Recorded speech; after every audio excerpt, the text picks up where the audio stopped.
Welcome to a day in the life of a 28-year-old CEO. In case you don't know, I run a theatre school for children and teenagers based in Dublin, Ireland.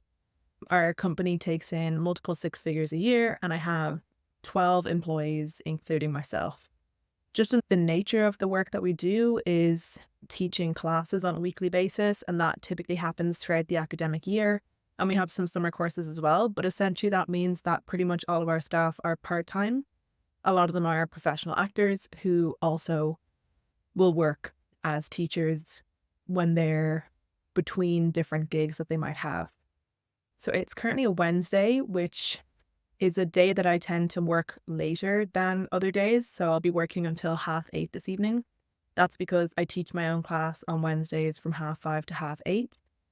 And the class that I take is with teenagers. I currently have two other teachers working with me in the class. The teenage classes at this time of the year require a lot of attention and resources because their pieces or their performance material tend to be longer.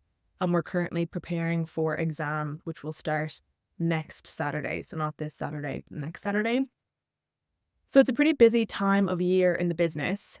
And what I need to do today, what I'm about to get started with, is just clearing up the email inbox.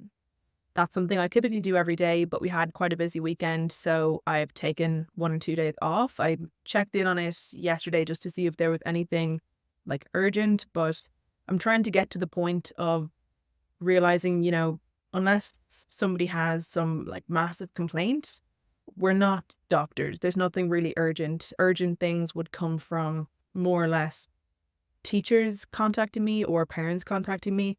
And if they were urgent, they would come by phone. So I'm not too worried about responding to things absolutely immediately through the email inbox as I might have been in previous years. I typically will clear the decks in the email twice a day. That's a new thing. Again, I used to be a little bit more checking in on the emails more regularly, checking them first thing when I woke up because I would be worried there might be something scary in there. And if I looked in there, at least then I would know everything was okay. But inevitably that was causing a lot of kind of stress because if you're not going to respond to something in that moment, or you're not going to be able to do something about that in the moment, your brain will just be thinking about it for the next couple of hours. So in trying to enjoy my morning and go do exercise and things like that, I'll inevitably have these tasks that are in the inbox on my mind. So I really try and not look in the inbox until 10 a.m. Usually the kind of clearing of the inbox will take about an hour. And then I'll often do the same thing at 4 o'clock. And I'll try not to get into the habit of responding to things as they come in immediately. By that, I mean, as I'm responding to stuff, if somebody replies to something I've responded to, trying not to really go back and forth. So ideally, the thing to do there is to schedule the emails to go out in a couple of hours when I'll be out of the email inbox. For example, to schedule the replies to go out at 1 p.m. That is what I'm going to do. And then I'm going to be heading into the city centre because I have a meeting with our accountant and our solicitor who form the trust that manages a fund that supports the business. And we've been working on kind of an investment plan over the last couple of years to decide how the funds from that trust are going to be used. And I provided updated figures for my projections for the next couple of years, as well as suggestions for different projects that we could do that would be using the trust fund funds. And today we're hopefully going to get close to getting that plan approved. I really hope that I come out of that meeting and at least some of what I've put in the proposal has been approved and we can just get going with using the funds, because they've been there for a couple of years, and like with COVID and everything, we just haven't really been able to access that. And the business has grown quite a lot since I've taken over running it, but it's still not in the point where it's a profitable business. It's pretty close. I think ignoring my salary, the business is covering its costs. The problem is making sure that I also get paid, given that I do a large portion of the keeping the lights on. And we're getting to that point, but we're not quite there. And so funds from the trust can help to develop the business over the next couple of years so that by the time the funds are used, it should be at the point where we're covering all our costs, we're paying me sufficient salary, and hopefully also doing other exciting projects that we wouldn't have had the funds for without this trust. So I'm excited about that. I'm not sure how much of this I'm going to be able to share with you. It's a tricky thing with regards to finances and that, but I'd like to try and take you on the journey of it. I recently made a 5-year plan for the business. I'd love to share what that looks like, but I don't know confidentiality wise if I should. I'll have that meeting at 12 o'clock, and then I don't know how long that's going to take. I'm guessing it could take between 1 to 2 hours, and then I'll be grabbing some lunch. I'll have a couple more hours of work then, kind of administrative work. I also would love to get my nails done because look at them. We have currently 21 emails in the inbox. Some of them quick. There was 25 and there was a couple of quick replies, and the rest of them are more kind of asking questions and stuff. So I'm going to get in touch with everyone about those now. And so a call coming through. Hello? Yeah, this is Ciara. Exactly, yeah. So usually kids in third class, we usually kind of start around grade 2. So it would really just depend on herself. That's probably the grade she'd end up doing. And we have a lot of kids that join at that age, so it wouldn't really be like she'd be behind the other kids or anything like that. We would do speech and drama exams, and we usually do these in May, but this year we're reorganizing things, so they'll likely be in December. And so the first term would be preparing for those exams and also just building up different performance skills. And they are optional, so we don't require that students do them, but a lot of parents choose to enroll in them because it's a nice way to be in that kind of performance setting, and you can be quite comfortable performing in class and things like that, but it's just an extra way to build confidence. And also just to get feedback from someone outside of ourselves. But what they would do at this age, the level of involvement that would be required would be performing a poem, performing an extract from a play, and then also reading aloud from a book. And so even if they weren't going to do the exams, we'd still prepare them for that, because each of those kind of are really useful skills to be learning at that kind of age to develop their own individual performance skills.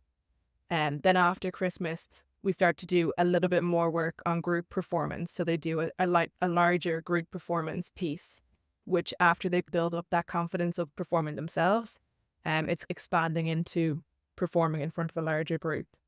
And then our final term after Easter is a little bit more of a fun term where whatever the kids have been really interested in each class during the year, we try and tailor a course specifically for them. So if the kids have been really interested in mime and they want to do a bit more work on, that's what we work on for that term. Because what we've found this year is, this time of year in particular, in recent years anyways, has just become busier and busier for people. It's extra bank holidays, it's extra weeks off school, and communions, confirmations, curriculum, all that, just to give people, yeah, it's exactly. Whereas in the other two terms, people just tend to be around more. And then the final term, it's a little bit optional. If it's something where people can't commit to that term, they won't have missed kind of the big part of the year, but they'll get to still have a nice time of the year where they're rewarded for the work that they have done. So we haven't actually put the enrollment for the autumn term up yet. That would definitely have availability. I can take down your email, and then once I have it up on the website, I'll send it to you straight away, but I'll also hold a spot. So if there's any risk of, it getting booked up, I'll just send a follow-up or get in touch on by phone to say, look, the spots are disappearing there. And also we offer the opportunity to try the class for 3 weeks. And if it's not suiting, you can get a refund for the remainder of term. But that's basically after having booked in, if that makes sense. Because rather than doing like the 1 week of trial, like I do find 1 week isn't really enough to know what you're getting into. Okay, you're really getting a sense of the day. But yes, what's in the inbox? Sometimes there's just quick things that can be gotten rid of, like spam still ends up in there because our contact form on our website tends to attract spam. Again, sometimes it's just like people have replied to something saying thanks, and then we can just clear those. The next thing that we tend to see in the inbox is casting information. So what I do is I try and just have a look through for quick ticks that I can just get rid of. And then I label them when there's more to be done. So general inquiries, future contact, so like newer inquiries coming in. That's what I would label. I would label casting emails. finances, anything for specific events that we have. So we've just had a FET on, and those emails are already cleared, exams, and stuff for the website. So these are just different mindsets for me to be in. And it helps me to, if I'm trying to sort through the emails as fast as possible, it's easiest if I stick to a specific context of email, even getting specific within the emails. Because when it comes to finances, some of this is requiring me to be logged into the bank, which requires my card reader. So rather than having to do that a bunch of times, I can just do that whenever. So moving on now, I've done the casting emails because pretty much most of them were not actually suitable. And then one of them was the one that I just needed to send out to parents. So I've sent that out now. I'm now moving on to the financial emails. And then I'll go back and answer any inquiries. So financial emails, one of them is just someone asking for payment details. We often have payments coming through late, so that is not surprising. So I'm just sending that to someone. And then another one just asking about confirmation for a amount that I'm supposed to pay them for work they did the weekend. I have 2 invoices that I need to pay, so I'll do that in a second. And then just the last thing is one of our documents didn't get uploaded into our financial tracker. So I'm just going to go back and find the receipt and make sure I've sent the right version to our financial tracker, because it seems like I didn't. Okay, so then final financial email will be to just log in and pay those invoices. I'm racing through this because after talking to you guys for a while and then talking on the phone for a solid 15 minutes, I now only have a couple minutes to finish up some of these emails, so it looks like I won't get through most of the inquiries that we have. I've run out of time, so the rest of the emails will have to wait until I have that bit of time later. It's time to go.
Yeah, it is because, yeah, like the last 2 weeks were busy because I had an admin assistant like working with me in the office, and they were just helping me get prepared for the exams and for we did a competition on Sunday, so I was working like Saturday, Sunday as well. But it was really helpful. I had someone to just do all of that kind of admin stuff, just even writing the times on the time slips and then ordering them so that they're in the right order so that we're ready to give them, and printing all the pieces so that we could put them into packs for the students and like all that kind of stuff. And it was just really helpful to have someone to do that, because otherwise I'm stuck doing all that myself, basically.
Hi, how are you?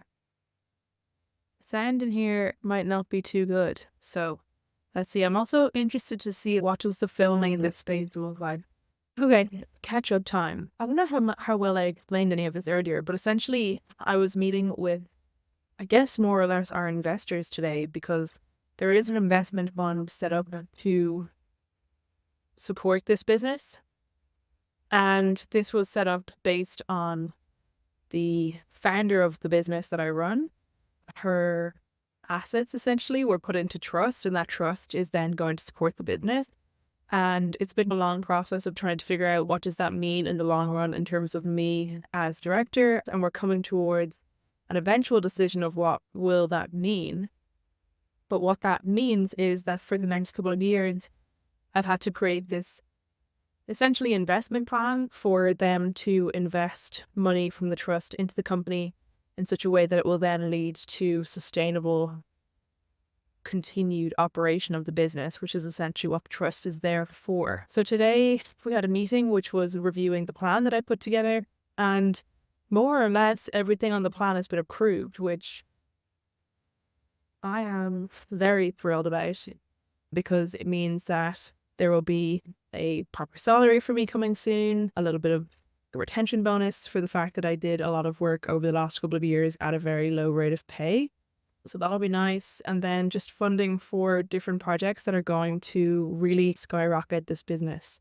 Getting me an administrative assistant, which is going to be transformational because so much of the work that I do is administrative and it could definitely be handled by an administrator, but the funding is not there for it. So our margins are really tight and we just haven't had essentially the capital cover the cost of my salary plus extra involvement of other employees, which I'll get to take on with this funding that we have, and getting some cool equipment and updating our website and started to advertise the business and all of this fun stuff that I'm hoping I'll be able to take you along on the journey for. Like, I've grown it basically from a company that had a revenue of around 50,000 to what I think in the plan this year, it's somewhere, can't remember if this year is somewhere between 3 and 400,000 in terms of revenue. So it's grown hugely in the 4 or 5 years that I've been running the company, but also the costs have grown and we're getting to the point where it's going to soon be profitable. That was the kind of big thing for today, and I'm feeling pretty pleased. I'm feeling pretty pleased with myself. I'm feeling pretty happy out. I got my nails done, as you can see. I got this kind of pink, like a salmon pink, which is a color that is good for my complexion, etc. I think I have trousers in a very similar color to this, so I'm going to try and wear those and see if I can be all soon. I ran into one of our staff members while I was in the city centre. I love the city centre in the summertime. Like, the weather is popping today and the city just looks beautiful and it's just a great place to be, and to be out and about in the city centre when it's sunny. There is nothing like it. I'm just going to relax for a few minutes ahead of the class starting. It's one of those days where, like, I did a couple hours of admin, like 2 or 3 hours, plus including the meeting, 3 hours, and a half an hour to an hour planning. And now I've got my 3-hour class. So Wednesday is one of those days where there is quite a good bit of the work that gets done. I think going forward, it's a good day for me to focus on the business because midweek, a lot of people have already caught up on all of the major stuff that's gone on over the weekend. So it's a time for me to do the bigger tasks. A lot of the admin has usually been dealt with by this point in the week. It's only this week it hadn't been because I didn't do my general admin the last 2 days. Whereas we don't really tend to get that many emails by this point in the week. So I think it's a good day for me to do like bigger picture work on a Wednesday, like that financial stuff that I didn't do. And like going forward, I'm going to be working with an admin assistant, which I'm so excited about. And I think that means then I'll leave Wednesdays for like my big business work. You won't get to see any of this class because it's got kids in it. But what we're going to be doing this class is essentially having the students perform their 2 main pieces for everyone. So we're going to have that performance happen up here and everyone's going to be sitting where you are right now in the audience. And they're going to come on and do their performance pieces, and we're going to get people in the class to write down a little bit of feedback, and the teachers will write down some feedback, and then we're going to just give those to the students in the later part of the class. It is sunny, so hopefully we'll get to do our warm-up outside or maybe play some games outside at some point. I'd say all the kind of performance work is going to take a solid 2 hours, so I don't think there's going to be that much time for fun in this class. But we'll see.